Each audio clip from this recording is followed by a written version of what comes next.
श्री विष्णु भगवान की जय, माता लक्ष्मी की जय, माता एकादशी की जय।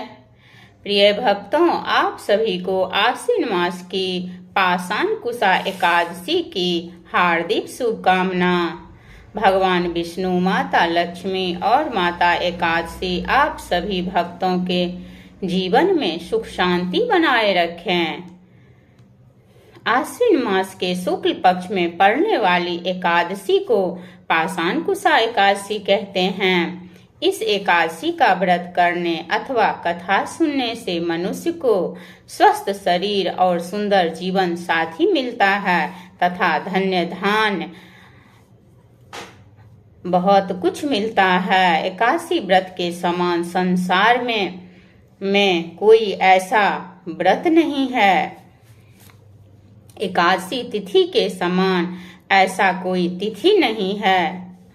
जो मनुष्य श्रद्धा विश्वास से एकादशी का व्रत करते हैं अथवा कथा सुनते हैं, उनका हर मनोरथ पूर्ण होता है। आइए हम सब मिलकर पाषाण कुशा एकादशी का व्रत कथा सुने। प्रिय भक्तों, युधिष्ठिर बोले कि हे भगवान, आश्विन मास की शुक्ल पक्ष की एकादशी का क्या नाम है तथा उस व्रत के करने से कौन कौन से फल मिलते हैं, सो सब कहिए।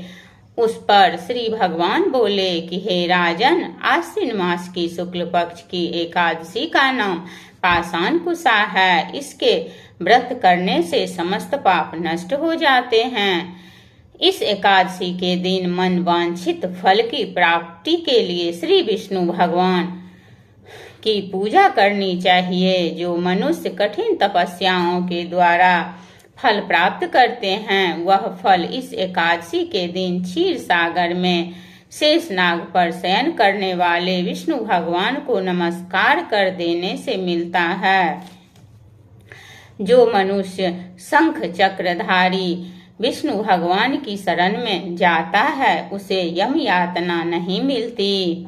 जो पापी मनुष्य अनायास इस एकादशी का व्रत करते हैं, उन्हें यम के दुख नहीं मिलते। जो विष्णु भक्त शिव जी की निंदा करते हैं अथवा जो शिव भक्त विष्णु भक्त की निंदा करता है, वे दोनों नरक को जाते हैं। 1000 अश्वमेघ यज्ञ और 100 राजसु यज्ञ का फल इस एकादशी के व्रत से मिलता है। एकादशी के व्रत के 16वें हिस्से के बराबर भी नहीं होता, अर्थात एकादशी व्रत के समान संसार में अन्य दूसरा व्रत नहीं है। एकादशी के समान विश्व में ऐसी कोई पवित्र तिथि नहीं है। इस एकादशी के व्रत से मनुष्य को स्वस्थ शरीर और सुंदर जीवन साथी तथा धन्य धान्य मिलता है तथा अंत में स्वर्ग को प्राप्त होता है।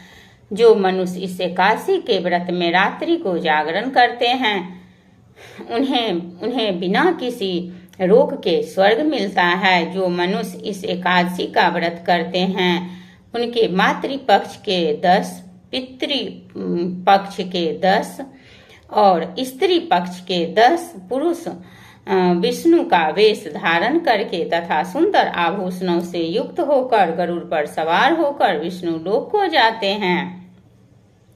जो मनुष्य एकादशी के दिन भूमि, गौ, अन्न, जल, उपाहान, वस्त्र, छत्र आदि का दान करते हैं, उन्हें यमराज के दर्शन नहीं होते। दरिद्र मनुष्य को भी यथाशक्ति कुछ दान देकर कुछ पुण्य अवश्य ही पैदा करना चाहिए। जो मनुष्य तालाब, बगीचा, धर्मशाला, प्याव, अन्न क्षेत्र आदि बनवाते हैं, उन्हें यम के दुख नहीं मिलते। वह मनुष्य इस लोक में स्वस्थ दीर्घायु वाले तथा धन्य धान्य से पूर्ण होकर सुख भोगते हैं तथा अंत में स्वर्ग लोक को जाते हैं। हे राजन, इन सब का सारांश यह है कि जो मनुष्य धर्म करते हैं, उन्हें सुख मिलता है और जो अधर्मी है, उन्हें दुर्गति भोगनी पड़ती है। इसलिए सब मनुष्य को धर्म के पथ पर चलना चाहिए और यथाशक्ति दान पुण्य करना चाहिए। एकादशी का व्रत जो भी अगर नहीं भी कर सकते हैं, तो कम से कम एकादशी का व्रत कथा महात्म जरूर सुनिए। इससे भी आपको बहुत पुण्य मिलेगा। जय लक्ष्मी नारायण भगवान की जय, विष्णु भगवान की जय, एकादशी माता की जय। श्रीमन्नारायण नारायण नारायण, लक्ष्मी नारायण नारायण नारायण।